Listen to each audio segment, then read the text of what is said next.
সূরাতুল বাকারা আয়াত নম্বর 153। আমার আল্লাহ রাব্বুল আলামিন ঘোষণা করলেন, ইয়া আইয়ুহাল্লাযীনা আমানু, ওহে ঈমানদারেরা। এখানে একটা তাফসীর আমাদের বুঝতে হবে।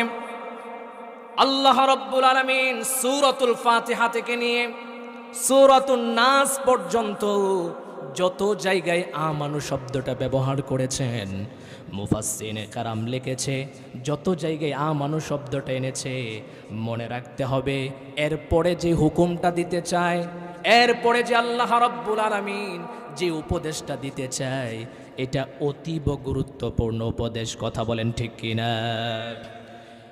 এই আয়াতের মধ্যেও আমার আল্লাহ রাব্বুল আলামিন মুমিন বান্দাদেরকে অ্যাড্রেস করে বলছেন, ইয়া আইয়ুহাল্লাযীনা আমানু, ওহে ঈমানদারেরা।